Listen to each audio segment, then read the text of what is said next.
آپ ایک عرصہ دراز تک مکہ معظمہ میں معتکف رہے، جس کے سبب پیر حرم کے لقب سے مشہور ہوئے۔ حضرت عمرو بن عثمان مکی رحمۃ اللہ علیہ کی خدمت میں حاضر ہونے سے پہلے حضرت منصور حلاج رحمۃ اللہ علیہ پر عجیب کیفیت طاری تھی۔ مشہور مورخ خطیب بغدادی نے محمد علی بن کنانی کے حوالے سے یہ روایت بیان کی ہے کہ جب منصور حلاج رحمۃ اللہ علیہ مکہ معظمہ پہنچے تو ایک گدڑی میں ملبوس تھے۔ ہم لوگوں نے قریب جا کر دیکھا تو ان کی پوری گدڑی جوؤں سے بھری ہوئی تھی۔ بعض جوئیں منصور رحمۃ اللہ علیہ کا خون پیتے پیتے غیر معمولی جسامت اختیار کر گئی تھیں، اور اپنی ریاضت کی وجہ سے اتنا بھی ہوش نہیں تھا کہ لباس بدل ڈالیں یا کپڑوں کو جوؤں سے صاف کر لیں۔ دوسرے بزرگ ابو یعقوب نہر جوری رحمۃ اللہ علیہ بیان کرتے ہیں کہ حسین بن منصور رحمۃ اللہ علیہ پہلی بار مکہ معظمہ میں آئے تو سال بھر تک مسجد حرام کے صحن ہی میں بیٹھے رہے۔ وضو اور طواف کے سوا کسی وقت بھی اپنی جگہ سے نہیں ہٹتے تھے۔ انہیں نہ بارش کی پرواہ تھی اور نہ دھوپ کی۔ شام کے وقت حضرت منصور رحمۃ اللہ علیہ کے لیے ایک روٹی اور ایک کوزے میں پانی لایا جاتا تھا۔ آپ کھانے سے پہلے ایک گھونٹ پانی پیتے تھے، پھر روٹی کے چاروں طرف سے ایک ایک نوالا توڑ کر کھاتے تھے۔ اس کے بعد ایک گھونٹ پانی پیتے تھے اور باقی روٹی کو پانی کے کوزے پر رکھ دیتے تھے، جسے بعد میں ان کے سامنے سے ہٹا لیا جاتا تھا۔ ان ریاضتوں سے گزر کر حضرت منصور حلاج رحمۃ اللہ علیہ حضرت عمرو بن عثمان مکی رحمۃ اللہ علیہ کی خدمت میں حاضر ہو کر باقاعدہ حلقہ ارادت میں شامل ہو گئے۔ بعض مورخین کا کہنا ہے کہ حضرت منصور حلاج رحمۃ اللہ علیہ حضرت سہل بن عبداللہ تستری رحمۃ اللہ علیہ کی صحبتوں سے فیض یاب ضرور ہوئے تھے، مگر بیعت نہیں کی تھی۔ اس روایت کی روشنی میں حضرت عمرو بن عثمان مکی رحمۃ اللہ علیہ ہی ان کے مرشد اول تھے۔ بہرحال حضرت شیخ رحمۃ اللہ کی اجازت سے حضرت منصور حلاج رحمۃ اللہ علیہ نئی ریاضتوں اور مجاہدات میں مشغول ہو گئے۔ اسی زمانے میں ایک دن مشہور بزرگ ابو عبداللہ مغربی رحمۃ اللہ علیہ اپنے مرید خاص ابراہیم بن شیبان رحمۃ اللہ علیہ کے ساتھ حضرت عمرو بن عثمان مکی رحمۃ اللہ علیہ کے سلام کے لیے حاضر ہوئے۔ دونوں بزرگوں میں بہت دیر تک مختلف مسائل پر بات چیت ہوتی رہی۔ اچانک گفتگو کے دوران ہی میں حضرت عمرو بن عثمان مکی رحمۃ اللہ علیہ نے حضرت ابو عبداللہ مغربی رحمۃ اللہ علیہ کو مخاطب کرتے ہوئے فرمایا، یہاں جبل ابو قبیس پر ایک جوان بیٹھا ہے جو زیارت کے قابل ہے۔ حضرت ابو عبداللہ مغربی رحمۃ اللہ علیہ غائبانہ طور پر اس جوان کی شخصیت سے بہت زیادہ متاثر ہوئے، کیونکہ حضرت عمرو بن عثمان مکی رحمۃ اللہ علیہ جیسے بزرگ نے اس جوان کی تعریف کی تھی۔ الغرض کچھ دیر بعد حضرت عبداللہ مغربی رحمۃ اللہ علیہ ابراہیم بن شیبان کی ہمراہ خانقاہ سے اٹھے اور پہاڑ ابو قبیس کی طرف جانے لگے۔ حضرت ابراہیم بن شیبان رحمۃ اللہ علیہ نے بصد احترام عرض کیا، شیخ کس طرف کا ارادہ ہے؟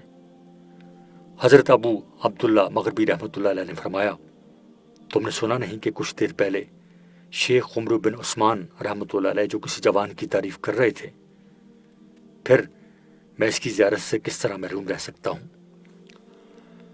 مرشد کا جواب سن کر حضرت ابراہیم بن شیبان رحمۃ اللہ علیہ خاموش ہو گئے۔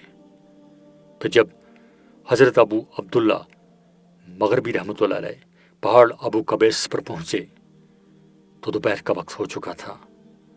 آپ نے ایک جوان کو دیکھا جو تپتے ہوئے پتھر پر بیٹھا تھا اور اس کے چہرے سے پسینہ بہہ بہہ کر پتھر پر ٹپک رہا تھا۔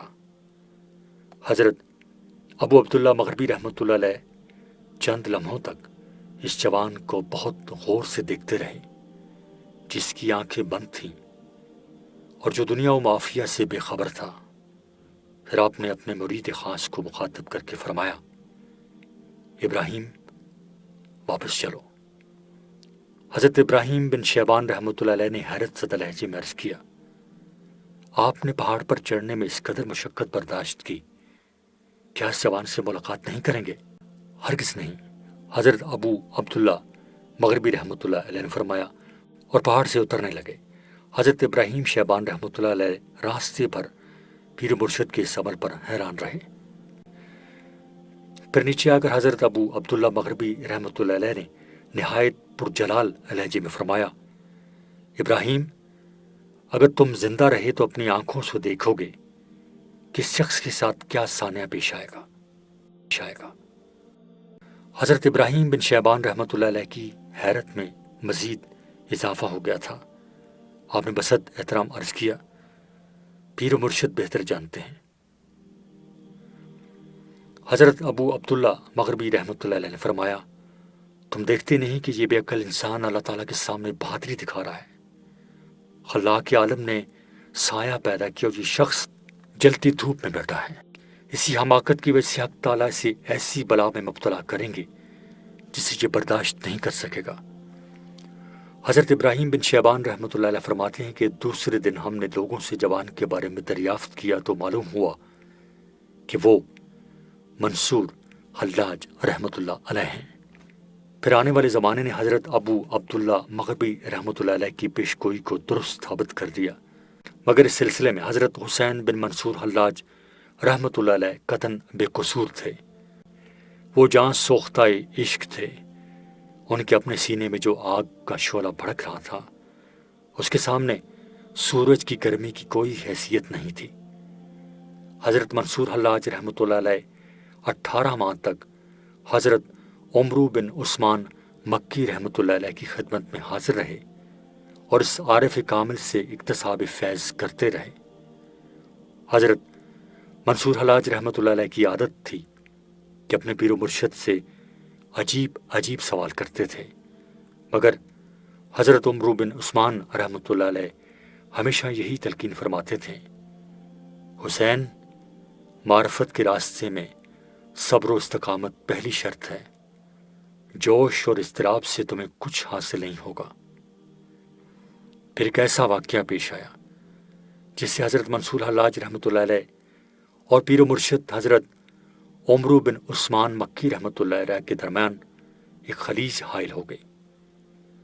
واقعہ کی تفصیل اس طرح ہے کہ ایک دن حضرت منصور حلاج رحمۃ اللہ علیہ نے حضرت شیخ رحمۃ اللہ علیہ کے سامنے ابو یعقوب اقتا کی لڑکی سے شادی کی خواہش ظاہر کی۔